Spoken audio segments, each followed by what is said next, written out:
Olá, você que nos assiste. Muito bom dia, boa tarde, boa noite. Nós do grupo Overflow viemos aqui apresentar para vocês nosso trabalho de conclusão de curso e o curso é Mineração de Dados Complexos.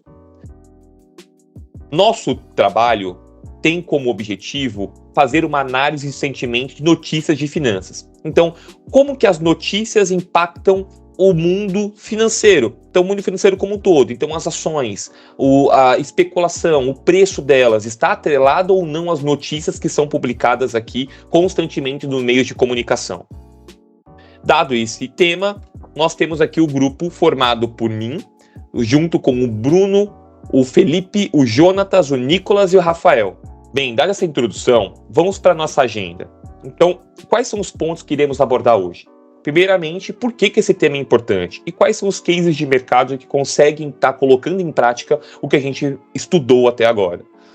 Qual que foi a motivação dos projetos, os nossos objetivos, bem como a análise exploratória, o pré-processamento e a implantação dos modelos que nós construímos aqui. Compartilhar um pouquinho com vocês os resultados que a gente obteve, por que a gente teve que fazer um balanceamento aqui, comparação entre os modelos que a gente construiu, a explicabilidade deles e, futuramente, os próximos passos aqui, dado a continuação deste case. Dando início à apresentação do nosso trabalho, nós temos que entender logo de largada que o mercado financeiro não é apenas sobre números, mas sim sobre percepção humana.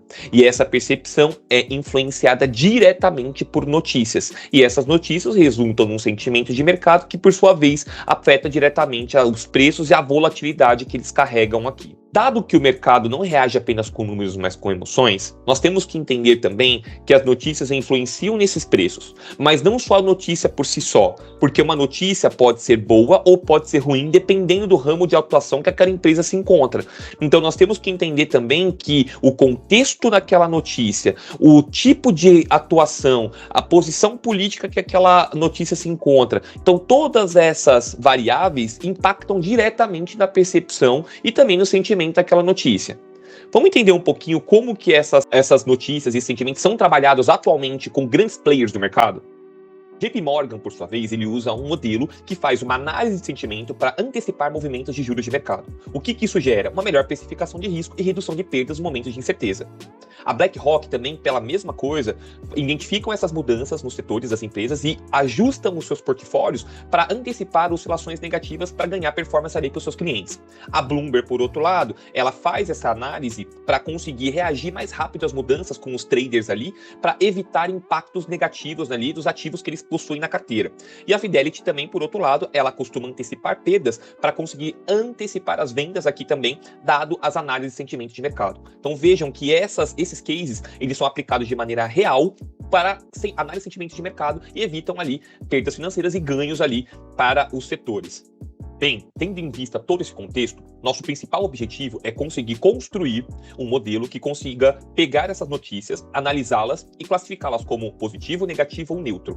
A nossa principal métrica será a acurácia balanceada, tá? Então, esse é o nosso grande objetivo. E para isso, nós temos aqui na nossa base de dados. Então, é um dataset fornecido pelo Kaggle, onde ele traz vários títulos de notícias, então notícias de diversas fontes aqui, onde nós consigamos pegar essas notícias, analisá-las e classificá-las entre positivo, negativo e neutro. São mais de 5.000 amostras e elas estão já divididas em treino, validação e teste. Dado o nosso dataset, nós fizemos aqui uma análise exploratória inicial. E logo de largada, conseguimos enxergar que o dataset estava desbalanceado. Ou seja, tinha mais notícias classificadas como neutra do que como positivo e negativo. Então, por isso, nós necessitamos e fizemos um balanceamento de acurácia. Ou seja, nós tivemos que, para evitar vieses aqui, balancear essas notícias para que nós consigamos ter melhor performance do modelo. Quando olhamos a distribuição e o tamanho das notícias, o número de palavras vinculadas àquelas notícias, logo de largada também conseguimos ver que modelos baseados em TD e DF podem funcionar muito bem.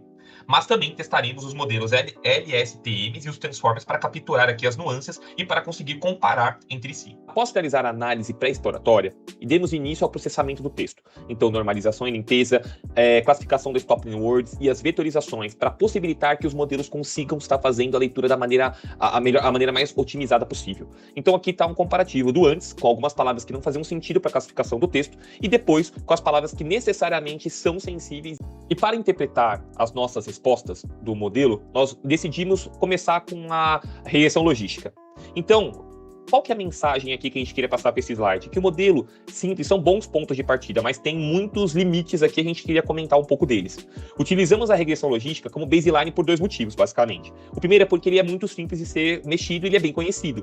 E o segundo, porque permite uma interpretação direta dos resultados. Ele apresentou uma acurácia, pelo que a gente está mostrando aqui, de quase 71%, o que mostra que o problema não é um problema trivial. E a gente consegue ver nessa diagonal aqui todas as respostas para cada uma dessas classes. Porém, como ele utiliza o método TF e DF, o modelo não entende contexto. E isso acaba dificultando um pouco a interpretação e a resposta mais aprimorada. Ele usa apenas frequência de palavras. Isso limita muito a capacidade que ele tem de captar nuances do mercado financeiro. Por isso que optamos por continuar avançando aqui na análise de outros modelos. Tendo em vista essa necessidade de continuar procurando novos modelos, chegamos aqui no Finbert. O Finbert é um transformer treinado especificamente em modelos financeiros. Por isso, ele já atende vários jargões, termos técnicos e padrões comuns de mercado. O desempenho dele foi excelente, dado que nós conseguimos olhar aqui uma acurácia de 91,39%. É muito bom. Porém, é importante destacar que ele foi treinado originalmente no mesmo dataset do projeto, mas com um split de treino e teste diferente. Ou seja, o resultado é alto, mas precisa ser interpretado com cautela, pois há risco muito alto de um overfitting devido ao potencial vazamento de dados entre treino e teste. Então, a gente precisa tomar esse cuidado para não ir diretamente só na acurácia. A gente precisa avaliar todo o contexto e também verificar se tem overfitting que possa estar enviesando a nossa análise. Então é por esse motivo que nós continuamos aqui à procura de novos modelos para atender a nossa necessidade. Então por isso que nós seguimos aqui com um Finbert TRC2. O que quer dizer isso? Ele, com o fine tuning, melhora, mas a base de treino importa. Então, no Finbert, partimos de um modelo pré-treinado em dados financeiros, ou seja, a gente não está treinando, usamos um pré-treinado, mas fizemos o nosso próprio fine tuning utilizando o Financial Purse Bank. O desempenho foi bom, porém inferior ao Finbert original. Isso mostra que não basta apenas dar um fine tuning. A qualidade e a proximidade do dataset também influenciam muito na nossa análise. E por isso nós chegamos aqui no melhor resultado, que é o Roberta. O Roberta, o contexto dele mais o fine tuning gera um melhor resultado que a gente poderia ter. Então o Roberta foi o modelo melhor e que apresentou os melhores resultados quando a gente fala no contexto geral aqui. Quando utilizamos no modelo pré-treinado sem fine tuning, o desempenho foi relativamente baixo. Porém, quando e após o ajuste do domínio financeiro, houve um salto significativo de melhora. Isso evidencia que o ganho não vem apenas por arquitetura, mas também por adaptação ao domínio e à linguagem também. Último, mas não menos importante, segue aqui também a nossa classificação com relação às LLMs. Então aqui estamos listando todas as LLMs que a gente usou aqui. ChatGPT foi a única que a gente rodou em cloud, o resto foi tudo local. E dado isso, nós colocamos esses resultados de acordo com o prompt que a gente acabou classificando aqui, que está ao lado. Então esses também foram os resultados balanceados aqui com relação às LLMs. E com isso, dado todo esse contexto, conseguimos chegar nos resultados para cada um desses modelos, onde a gente consegue ver aqui que os modelos eles têm todas as performances deles segmentados aqui e ranqueados no nosso indicador. Quando a gente compara todas as abordagens, ficou muito claro que os Transformers fine tuning superam tanto os modelos clássicos quanto os LLMs zero shot. Isso mostra que não é só o tamanho do modelo que importa, mas o quanto ele entende a linguagem específica do mercado financeiro. Então não é só ter robustez para processar, ele precisa entender contexto, precisa entender palavras, precisa entender jargões, e isso influencia diretamente numa classificação de uma frase ser positiva, negativa ou neutra. Modelos grandes, sem adaptações, ficam muito atrás de outros mais especializados. E é isso que a gente está mostrando aqui. Quando a gente olha aqui a comparação desses modelos, o que nós conseguimos enxergar? Os modelos tradicionais tiveram um desempenho muito razoável, mas também limitado. Os LLMs apresentam bons resultados, mas sem o fine tuning, eles perdem precisão. Os Transformers fine tuning conseguem equilibrar o contexto, especialização e desempenho. E essa comparação ajuda a justificar escolhas técnicas em aplicações reais, como, por exemplo, vantagens e desvantagens de utilizar cada um deles. Não é só resultado que importa, mas se o resultado vier alinhado com alto custo, não significa nada. Então a gente precisa ponderar cada uma das nossas escolhas.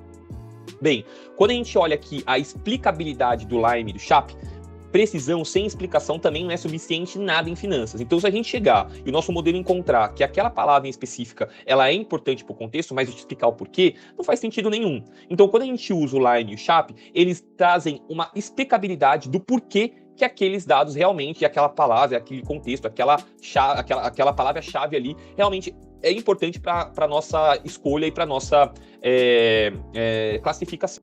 E aqui um pouquinho mais das palavras, né, quais a gente considera que e o nosso modelo classificou como positivo e negativo em ranqueadas aqui e tornam a gente, possibilita a gente a analisar quais do nosso dataset são as palavras mais importantes aqui. E, continuando aqui o case do futuro, nós entendemos aqui que faz sentido, para alguns cenários aqui, continuar aprofundando e melhorando o que nós construímos até agora. Então, etapas para continuar aqui avançando com novas validações de séries temporais, preços de ações, notícias em tempo real. Então, vale expandir aqui o dataset e conseguir avaliar isso em tempo real com outros contextos, outros datasets com outras notícias, é de muita importância para continuar testando e melhorando aqui o nosso modelo. Correlação entre volume de notícias e a volatilidade. Então, são mais cases para a gente conseguir comprovar na prática com outros ambientes, em outros países, ou então em outros contextos aqui, para de fato conseguir colocar à prova tudo que foi passado aqui. Estratégia simples aqui de trading, então a gente conseguir expandir esse dataset com data augmentation, com variação e validação de outros datasets, são muito importantes para complementar aqui a ideia passada. E também separar as nossas notícias em política, em notícias corporativas, notícias de macroeconomia, porque segmentando ainda mais essas notícias, nós temos a tendência de melhorar a cada vez mais as nossas respostas. E com isso a gente encerra a nossa apresentação com uma frase onde o modelo, se a gente conseguir aprofundar todos os próximos passos que passamos aqui, ele vai deixar de ser apenas um modelo de classificação e vai passar a atuar como um sensor de risco de mercado. E isso é muito importante para o mundo tão dinâmico que a gente vive hoje. Enfim, espero que tenham gostado. Até mais.